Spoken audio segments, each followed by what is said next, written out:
ہم وہی کہیں گے جو ہمارا دین ہم کو بتاتا ہے، عمل کرو تو تمہارا بھلا ہے۔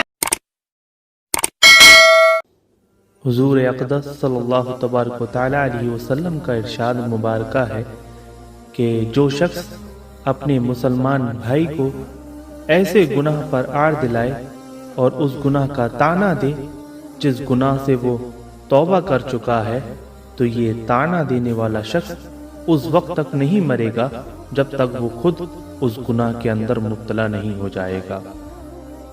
تو جیسے کہ مثال کے طور پر ایک شخص کے بارے میں آپ کو پتہ چل گیا کہ یہ فلاں گناہ کے اندر مبتلا ہے، اور آپ کو یہ بھی پتہ ہے کہ اس نے توبہ بھی کر لی ہے، تو جس گناہ سے وہ توبہ کر چکا ہے اس گناہ کی وجہ سے اس کو حقیر سمجھنا یا اس کو آڑ دلانا یا اس کو طعنہ دینا کہ تم فلاں شخص ہو اور فلاں حرکت کیا کرتے تھے، ایسا طعنہ دینا خود گناہ کی بات ہے۔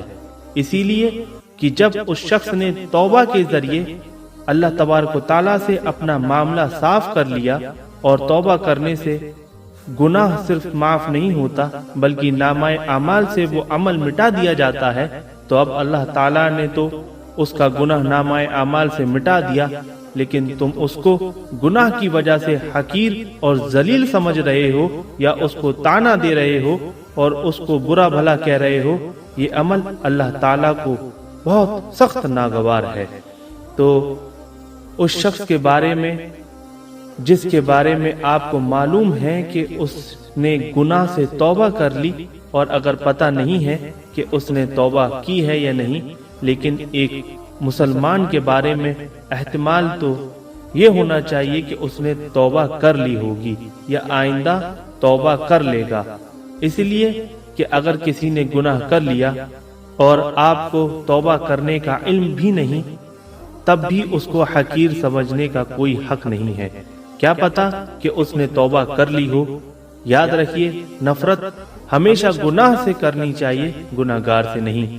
نفرت معصیت اور نافرمانی سے کرنی چاہیے، لیکن جس شخص نے معصیت اور نافرمانی کی ہے اس سے نفرت کرنا حضور نبی کریم صلی اللہ تبارک و تعالی علیہ وسلم نے ہم کو نہیں سکھایا، بلکہ وہ گناہگار ترس کھانے اور رحم کے قابل ہے کہ وہ بیچارہ ایک بیماری کے اندر مبتلا ہے۔ جیسے کوئی شخص کوئی بیماری کے اندر مبتلا ہو جائے تو اب اس شخص کی بیماری سے تو نفرت کی جائے گی، لیکن کیا اس بیمار شخص سے بھی نفرت کی جائے گی کہ یہ شخص بیمار ہے اسی لیے اس سے نفرت کی جائے؟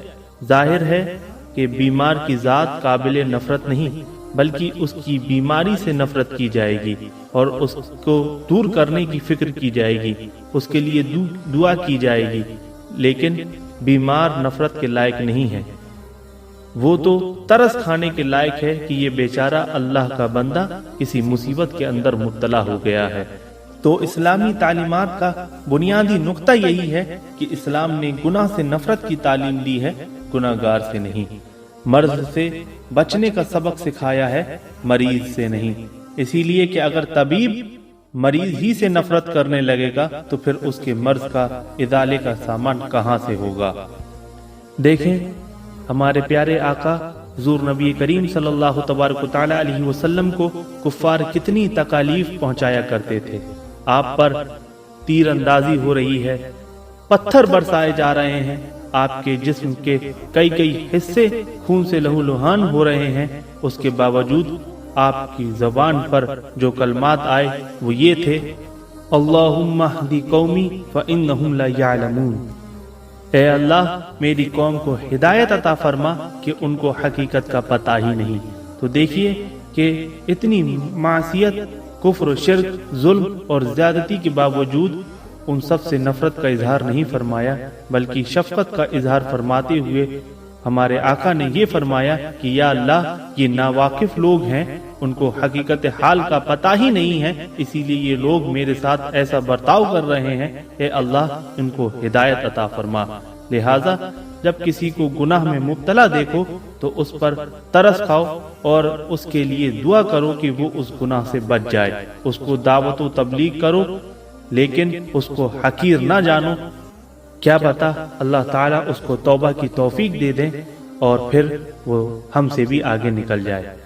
حضرت سیدنا ابو دردہ رضی اللہ تعالی عنہ کا ایک شخص کے پاس سے گزر ہوا جس نے کوئی گناہ کیا تھا اور لوگ اسے برا بھلا کہہ رہے تھے، تو آپ نے ان لوگوں سے ارشاد فرمایا، تمہارا کیا خیال ہے اگر تم اس آدمی کو کسی کنویں میں گرا ہوا دیکھو تو اسے نکالو گے نہیں؟ تو وہ بولے بالکل نکالیں گے۔ فرمایا تو اپنے بھائی کو برا بھلا مت کہو اور اللہ تعالیٰ کا شکر کرو کہ اس نے تمہیں اس گناہ سے محفوظ رکھا۔ وہ بولے کیا آپ کو یہ برا نہیں لگ رہا ہے؟ فرمایا مجھے صرف اس کے عمل سے نفرت ہے، اگر وہ برے کام چھوڑ دے تو وہ میرا بھائی ہے۔ حدیث پاک میں ہے المؤمن مرآۃ المؤمن، ایک مومن دوسرے مومن کا آئینہ ہے۔ اگر آدمی کے چہرے پر کوئی داغ دھبا لگ جائے اور وہ آدمی جا کر آئینے کے سامنے کھڑا ہو جائے تو وہ آئینہ بتا دیتا ہے کہ تمہارے چہرے پر یہ داغ لگا ہوا ہے۔ گویا آئینہ انسان کے عیب بیان کر دیتا ہے۔ اسی طرح ایک مومن بھی دوسرے مومن کا آئینہ ہے، یعنی جب ایک مومن کے اندر کوئی عیب دیکھو تو اس کو پیار سے محبت سے بتا دو کہ یہ عیب تمہارے اندر موجود ہے، اس کو دور کر لو۔ جیسے اگر کسی انسان کے جسم پر کوئی کیڑا یا چینٹی چل رہی ہو اور آپ اس کے کپڑے پر اس کے جسم پر چلتا ہوا دیکھ رہے ہو تو محبت کا تقاضا یہ ہے کہ کم سے کم اس کو بتا دو کہ یہ دیکھو بھائی تمہارے جسم پر کیڑا چل رہا ہے، اس کو دور کر لو۔ اسی طرح اگر کسی مسلمان بھائی کے اندر کوئی دینی خرابی ہے تو پیار و محبت سے اس کو بتا دینا چاہیے کہ تمہارے اندر یہ خرابی ہے، اسی لیے ایک مسلمان دوسرے مسلمان کا آئینہ ہے۔ ایک دفعہ حضور اکرم صلی اللہ تبارک و تعالی علیہ وسلم کی بارگاہ میں قبیلہ قریش کا ایک نوجوان حاضر ہوا۔ اس وقت صحابہ اکرام سراپا ادب بنے ہوئے آقائے دو جہاں صلی اللہ تبارک و تعالی علیہ وسلم کی مجلس میں بزم آرا تھے۔ ایک نوجوان شباب کے عالم میں تھا، یوں عرض گزار ہوا کہ یا رسول اللہ، میں آپ کا ہر حکم مانوں گا مگر آپ مجھے ایک گناہ کی اجازت دے دیں، کیونکہ میں اس گناہ کے بغیر نہیں رہ سکتا۔ تو پیارے آقا صلی اللہ تبارک و تعالی علیہ وسلم نے پوچھا کہ جوان یہ تو بتا کہ وہ کون سا گناہ ہے؟ تو وہ کہنے لگا کہ حضور مجھے بدکاری کی اجازت دے دیں، اس لیے کہ اسے چھوڑنا میرے بس کی بات نہیں ہے۔ اس موقع پر اگر کوئی زاہد اور کوئی مبلغ ہوتا تو اس کے اس انداز کلام سے نہ جانے اس کے ساتھ کیا سلوک کرتا، اسے جھڑک دیتا کہ ظالم تو نے یہ کیا بات کہہ دی ہے۔ عین ممکن تھا کہ طیش میں آ کر وہ اسے اپنی مجلس ہی سے نکال دیتا، لیکن ہمارے پیارے آقا صلی اللہ تبارک و تعالی علیہ وسلم کا انداز دیکھیے۔ حضور نبی کریم صلی اللہ تبارک و تعالی علیہ وسلم کی جبین مبارک پر ذرہ برابر بھی شکن نہ آئی۔ صحابہ اکرام حیران و پریشان ہو کر یہ سارا منظر دیکھ رہے تھے۔ حضور اکرم صلی اللہ تبارک و تعالی علیہ وسلم نے اس قریشی نوجوان کو اپنے قریب کر لیا اور بڑی شفقت سے نرم لہجے سے پوچھا، اے بیٹے ذرا یہ بتا جس جرم کی تو نے مجھ سے اجازت مانگی ہے کس سے کرنے کا ارادہ ہے؟ کیا تو ایسا اپنی ماں سے کرے گا؟ اس نے عرض کیا یا رسول اللہ ہرگز نہیں، کیا کوئی اپنی ماں سے بھی ایسا ارادہ کر سکتا ہے؟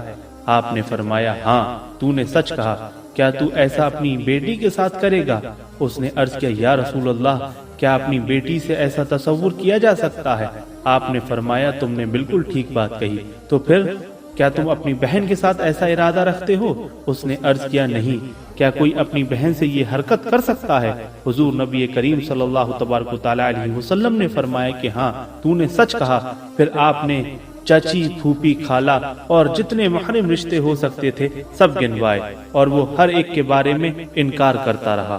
حضور اقدس صلی اللہ تبارک و تعالی علیہ وسلم نے اس طرح نفسیاتی طور پر اس کو یہ بات باور کرا دی کہ جس خاتون سے بھی بدکاری کا ارتکاب کرے گا وہ کسی نہ کسی کی ماں، کسی کی بہن اور کسی کی پھوپھی اور کسی کی خالہ وغیرہ ہوگی، اور اگر تجھے اس امر کی اجازت دے دی جائے تو پھر تیری سگی ماں اور بہن بھی نہیں بچ سکیں گی۔ تو جس طریقے سے تو اپنے لیے یہ سب اپنی ماں بہن، اپنی بیٹی کے لیے یہ باتیں ناپسند کرتا ہے، اسی طرح طرح دوسرا شخص بھی اپنی ماں، بہن اور بیٹی کے لیے یہ باتیں پسند نہیں کرتا۔ تو اصل نقطہ جو حضور اکرم صلی اللہ تبارک و تعالی علیہ وسلم اس نوجوان کو سمجھانا چاہتے تھے وہ اس کے دل میں اتر گیا۔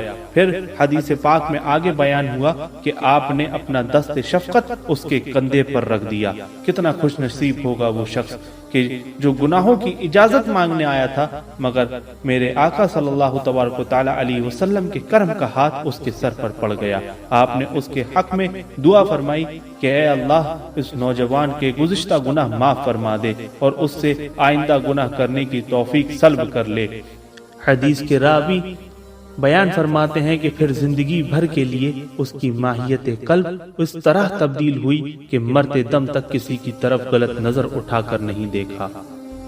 تو ہمیں ہمیشہ نفرت گناہ سے کرنا چاہیے، نہ کہ گناہگار سے، اور یہی مردان حق کا شیوا ہوتا ہے کہ وہ کسی سے اس بنا پر نفرت نہیں کرتے کہ وہ نافرمان و گناہگار اور خطا کار و اسی اشیار ہے۔ حضرات صحابہ اکرام کا بھی یہی وتیرہ تھا اور یہی اللہ تبارک و تعالیٰ کے نیک بندوں کا عمل رہا کہ وہ ہمیشہ گناہ سے نفرت کیا کرتے تھے، گناہگار سے نہیں۔ اللہ تبارک و تعالیٰ ہمیں حق سمجھنے کی توفیق عطا فرمائے۔